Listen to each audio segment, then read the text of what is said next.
Everybody, welcome back to my channel. My name is Jackie, and today I'm here to do a very special BookTube anniversary type of video. My BookTube channel and my book vlog recently turned 9 years old at the beginning of May, which is absolutely insane to believe. Happy 9 years, guys. Honestly, it feels like just yesterday I was setting up the channel and the blog, and man, the past 9 years have just flown by. My anniversary this year, I figured I'd go ahead and talk about 9 of the books that have made the biggest impact on my reading over the years. Some of these I read when I very first discovered BookTube / joined BookTube, and some of these I just read this year. In some way or another, they have made a major impact on my reading, or they've changed my reading taste, or just something left their mark on me. All 9 of these books have made a huge mark on me, and you guys can take these as recommendations, or you can let me know your thoughts on them if you've read them in the comments down below. These are just some of the books that have made the biggest impact on me. But without me rambling on any further, this might be a bit of a long video. Let's jump right in and get started. This list is honestly probably not going to come to a shock to anybody who has known me for this length of time, and this is honestly, it should count as an honorable mention, but I'm just going to throw it on the list anyways, and that is Gray by Pete Wentz. If you guys are brand new to the channel, welcome. So happy you're here. This is my favorite book of all time. I read this actually in 2015, so a year before I started the channel, but this is the reason I am on BookTube today. I discovered BookTube because of this book. It made a major impact on me when I read it during 2015, when I needed it most. It is what kickstarted my love of reading again. I love this book with my whole heart. It means so much to me. This is adult fiction. I would say it's probably between literary and contemporary fiction, and it is following a rock star, and we are going behind the scenes of what we don't see behind the curtains of a rock star's life, what a celebrity's life is like. And this is somewhat semi-autobiographical because Pete Wentz himself is a rock star. He is the bassist and lyricist for the band Fall Out Boy, and that is one of my favorite bands of all time. And I, again, read this in 2015, and it is honestly, it's a hard read. Definitely check trigger warnings before going into this if you're interested in reading it. It flows so easy for a 210 page book. It flows together so beautifully. It almost feels like you're reading song lyrics, because that would make sense with Pete Wentz being a rock star himself. I just love this book. I could talk about this book for hours. If anybody knows me, you know that, and I could not recommend it enough. 2 of my favorite series of all times, and of course I had to include them in this, and that is of course Throne of Glass as well as The Court of Thorns and Roses, both by Sarah J. Maas. Starting off with Throne of Glass. Throne of Glass is a very special book series in my heart. I read this book series, I want to say it was like maybe 4 months after I started my channel. I read all 5 books. I think the first 5 books were out at this time, in the span of 2 weeks, maybe 2.5 weeks. Even though they were getting chunkier and chunkier, I flew through them, and I just couldn't get enough. And then it took me a while to finish the series just because I didn't want it to end, but I just love this series with all my heart. I also helped host a read-along for this with Cassie and Brittany and Paula, who I'll all link down below. They're amazing booktubers if you guys aren't checking them out already. And that just brings back so many memories. And I think I finished the series not even 5 years ago, which doesn't feel that long, but it's crazy to believe it's already been just about 5 years. I love this series so much. If you guys are not familiar with the series, it is a new adult fantasy series. We are following our main character, Selena Sardathian. She is an assassin. She is the most feared assassin in all of the land. At the beginning of this first book, she is actually in prison for crimes we do find about in the later novellas. And she has the opportunity to win her freedom by entering this Hunger Games style competition to become the king's main assassin. And it is a read that I think everybody should at least attempt to read at some point in their lives. Again, flew through the series within the span of a couple of weeks. I fell in love with Selena. There's so many characters to love and hate in this whole series. I promise you'll be invested right from the get-go, and even if you don't like the characters in the first book, I promise they will grow on you, and I just can't recommend it enough. On next to ACOTAR. ACOTAR I read about a year and a half later after Throne of Glass, and I was nervous going into this series because this was my very first venture into more higher up new adult fantasy and more epic fantasy, so I was still brand new to the genre. But man, oh man, once I picked it up, again, I threw through the series. So if you guys are not familiar with A Court of Thorns and Roses, this is a new adult high fantasy series. It's kind of borderline on the adult, though. And it is following our main character, Feyre, who is a hunter. She is living with her father and her two sisters at the beginning of the book. And she's kind of down on her luck. And one day she goes out hunting, kills a wolf, doesn't think anything of it. Turns out this wolf was a fae, and now she has to live out the rest of her days in the fae world as punishment for killing the fae in disguise. And the first book is a very, very loosely based Beauty and the Beast retelling, and I say very loosely based because it is.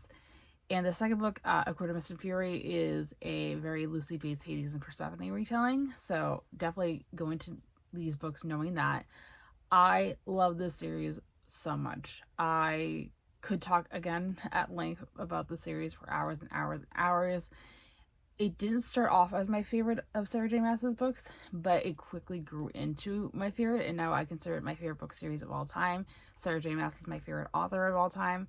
I just love the series so much. I do still need to read A Court of Silver Flames, and I will get to that eventually, but again, I just love this series with my whole heart. We have Mr. Mercedes by Stephen King. This is the very first King book I ever read, and this is what kind of kickstarted my love of Stephen King's work from the beginning. I picked this up kind of on a whim at my local library on audiobook, and something about it just gripped me right from the beginning. I remember just falling in love with the story and falling in love with Stephen King's writing very quickly. I was very engrossed. I couldn't get enough, and it quickly grew into obsession. So this is an adult psychological thriller. We are following our main character, who is a retired detective, and he is brought back into the workforce as he is kind of working through find out this crime of a person who drove their Mercedes, hence the title of the book, through a crowd of people at a parade, I believe. This is the first book in a trilogy. I have yet to read the other two, but I loved this first one. I have now read, I think, 7 of King's work, and I've loved almost every single one of them, and I cannot wait to continue reading more. I have a couple books I actually read as ARC, so Advanced Reader's Copies. The first one of those is Brightly Burning by Alexa Dunn. So Brightly Burning was like the first ARC I ever received physically. I think I did receive one other ARC physically, but I have since unhauled that. But this is the first one that I still have on my shelves. This is a Jane Eyre retelling set in space, so it is science fiction. And I am not the biggest fan of the original story. I hadn't read it before I read this book, but I knew kind of the basic gist of it. And after reading the original work, now I get the whole story. I do need to go back and reread this, but I definitely did like it when I read it. I posted a full review. It's one of the most popular videos on my channel. And Alexa Dunn is also a fellow YouTuber. I'll link her down below as well. But I really did enjoy this, and it's a very memorable reading experience for me. The book that I had a very memorable advanced reading copy experience with is Zenith by Sasha Alsberg and Lindsay Cummings. The first book in a duology. Sasha and Lindsay are both YouTubers as well, and I will link them down below as well. And I read this as an e-arc from the publisher via NetGalley, and I was so excited to get an arc of that. And I remember nearly crying my eyes out when I got accepted for an ARC. And I know a lot of people don't like this book, but I really, really enjoyed it. And I could not believe that I got my hands on a copy of an ARC. A science fiction duology, we are following our main character, Andy, who is a Selena Sardothian, kind of like the Ronald Glass type of character. And she is a bounty hunter. She's very feared throughout the galaxy. And her all-female space crew are on a routine mission, but it goes awry, and now they are on a run from a bounty hunter from Andy's past that catches up with them. And that is all I'm going to go into saying. I have, again, read the first book. I have yet to read the second and final book in this duology, but I'm going to hopefully do that sometime this year. I loved this first book. I also met Sasha and Lindsay at the Nexus, the second book signing. I'll post a picture right here for you guys.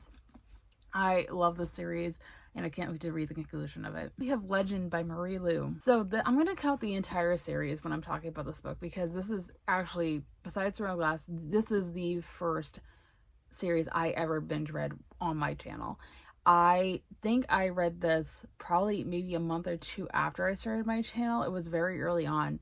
And guys, I don't cry too often reading books, but the third and final book in this book series had me openly sobbing my eyes out, and that's why I considered it a favorite of all time. This is a YA dystopian trilogy. We are following two main characters, June and Day. They come from completely different sides of this war. They're on the opposing sides of this war, and one day June's brother is murdered and Day is the prime suspect in this murder. But what these characters don't know is this case will bring them closer together than they ever thought, and secrets will be uncovered. I loved the series. Like, I am a sucker for dystopian, as anybody who has ever watched my channel knows. I love dystopian, and I had heard amazing things about this, especially the first book. I hadn't heard too much about the second and third book before reading this and following up on the sequels. But man, I feel like this is such an underrated series. I wish I had read it sooner, at the height of my dystopian era, before I started my channel, but I loved it. If you guys have not read this already, please do check it out. Last two books are both horror, and they are both very much tied together, so let's dive into those. One of those books is, of course, House of Leaves by Mark Z. Bluesky. The book I just finished at the beginning of the year, and it is honestly the most ambitious undertaking I have ever done in my 9 years of BookTube. And I vlogged the entire experience. I'll link the playlist up in the cards if you guys are interested in checking it out. But I did host a readathon for this throughout the months of October to the end of January, where I went through the whole process of reading this very complex novel. Familiar with House of Leaves, I'm not going to give too much away. I'm going to give kind of like a basic idea of what it's about. But it is a adult horror, and it is following, you kind of have three different storylines, to put it lightly. You have a storyline that is by a guy named Zampano, who is an elderly man who uncovers these documents that were written by a guy named Davidson, who moves into this house with his family, and strange things start happening with the house. And it's basically like a found footage film, so if you're familiar with like Blair Witch or any type of those films, you probably would really like this. And Davidson is documenting all of what's going on with this house.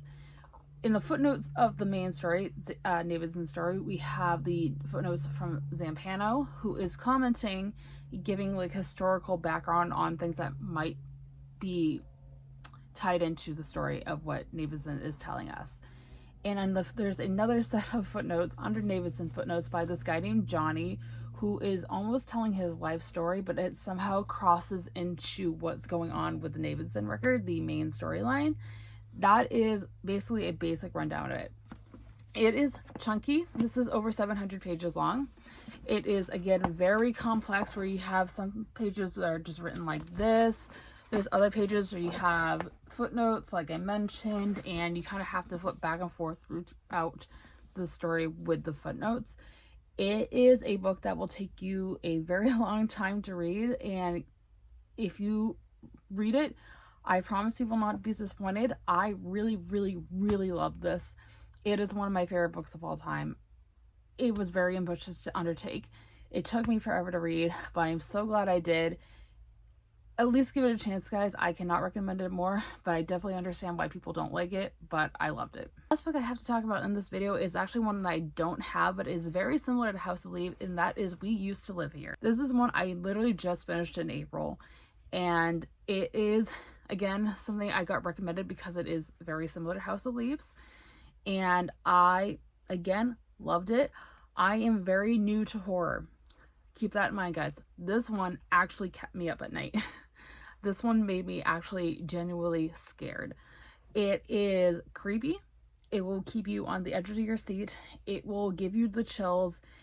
It is one that is very unsettling. It is, again, about a couple that is moving into this new house that they bought, and they think nothing of it. Everything seems normal at first until strangers show up on their doorstep saying that they used to live in the house and they'd like to take their family on a tour of the house to relive some of their old memories. Once these strangers move in, I say lightly, they basically will not leave or cannot leave, and even more strange things start happening with the house, similar to House of Leaves. This, again, has been compared heavily to House of Leaves. There is also direct mentions of House of Leaves and House of Leaves characters in this book. Again, if you're looking for creepy, if you liked House of Leaves, This one is going to be one that I would highly, highly, highly recommend you check out. If you want to be creeped out, it will definitely do that. If you want to be left on the edge of your seat and be horrified, definitely would recommend this. I loved it. That's gonna be it for today's video, guys. I hope you guys enjoyed. I also want to just give you a quick thank you for 9 amazing years here on BookTube. I couldn't have done it without you guys. Here's the next 9 years. I'm sure they're going to be amazing. If you enjoyed the video, be sure to give it a big thumbs up and subscribe if you have not already for future bookish content just like this. Let me know in the comments down below, have you guys read any of these books, what your thoughts are, if you're adding them to your TBR. Anything at all, I would love to hear it in the comments down below. And as always, all my social media links are linked down below if you guys would like to follow me on any of those. With that being said, hope you guys had a fantastic day, and I'll see you guys soon for another video. Thanks for watching, everybody. Bye.